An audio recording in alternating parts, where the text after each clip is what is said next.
मैं पहले भी कह चुका हूं कि जब एक सर्वे आया था नाथूराम गोडसे और महात्मा गांधी के बीच, जिसमें 53% लोगों ने महात्मा गांधी को लाइक किया और 47% नाथूराम गोडसे को। हम उस वक्त भी गए थे कि देश की मानसिकता और विचारधारा मृत हो चुकी है। क्या संभव है राजनीति अब अच्छे लोग करेंगे? दोबारा जब आजाद हिंदुस्तान में 3 महीने से घटना घटित हो, ना तो देश के पीएम कभी कुछ बोलते हो, ना तो हम गृह मंत्री बोलता हो, ना ट्वीट करता हो, 150 से ऊपर लोग मर चुके हों, एक दूसरे के घर में एक दूसरे कौम लगातार खत्म करने की तैयारी मणिपुर में हो, मणिपुर रक्त रंजित हो गया हो, रक्तपात हो गया हो, मणिपुर रक्त चरित्र जैसी चीजें आम बन गई हो, और उसके बाद देश का पीएम भी मस्त, सीएम भी मस्त, और वहां की पूरी डेमोक्रेसी खत्म हो गई।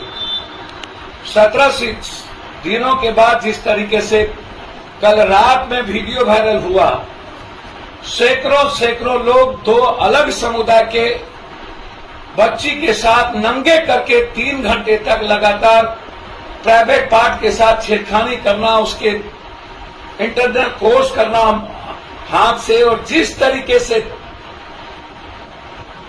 उस बेटियों के साथ, मां के साथ किया गया, दुनिया की में आज तक ऐसी घटना मैंने नहीं देखी। यदि ये वीडियो वायरल नहीं होता तो वहां के सबसे निर्दयी और निर्मम उस मुख्यमंत्री को एक दिन भी जीने का राइट नहीं है। सुप्रीम कोर्ट के 100 मोटो नोटिस के बाद वहां का मुख्यमंत्री कहता है एक घटना नहीं घटी है, सैकड़ों घटना घट चुकी है। क्या उसको चुल्लू भर पानी में डूब के नहीं मर जाना चाहिए? क्या ऐसे मुख्यमंत्री के खिलाफ सुप्रीम कोर्ट को अविलंब सख्त नहीं कर देना चाहिए? उस पर बलात्कार के केस लागू नहीं होना चाहिए? तो उनके संरक्षण में बलात्कार किया गया, और वो खुद स्वीकार करता है कि एक नहीं सैकड़ों हुए हैं। और पहली बार सुप्रीम कोर्ट के निर्णय के बाद हिंदुस्तान का पीएम मणिपुर का नाम लिया, और वो भी यह कहने में कि लॉ एंड ऑर्डर का मामला, कानून का मामला है। कभी उनके लिए दिल्ली के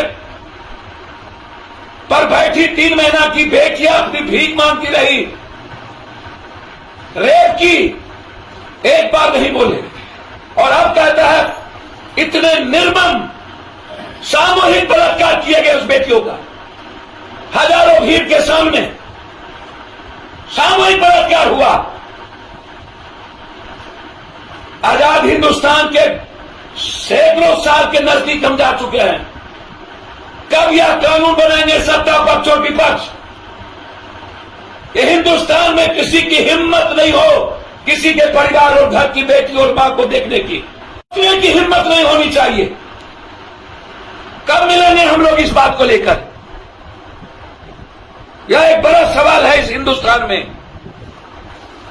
सर्वोच्च न्यायालय को इस पर सुप्रीम कोर्ट की कमेटी बैठा करके अविलंब 3 महीने के अंदर सबको फांसी की सजा मिलनी चाहिए।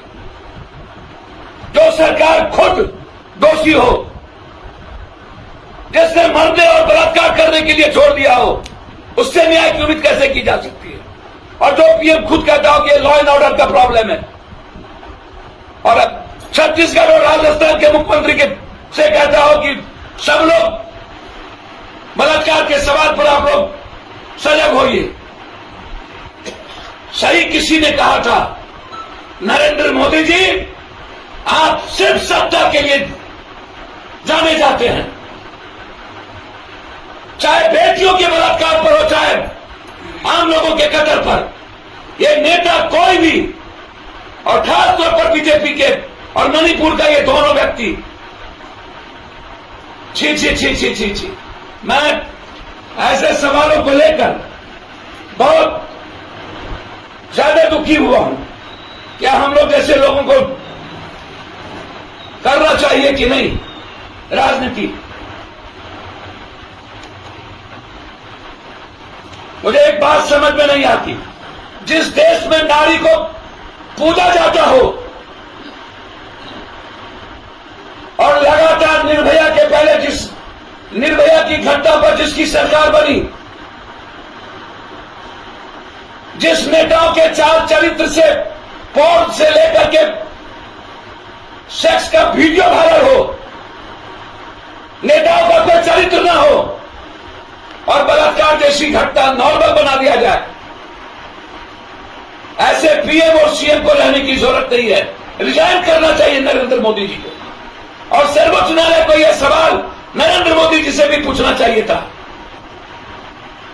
कि बीजेपी की गठबंधन की सरकार है, आपने सुरक्षा पर भरोसा दिया था, 3 महीने के अंदर एक बार भी आपने न ट्वीट किया और न ही आप वहां जाने का प्रयास किया।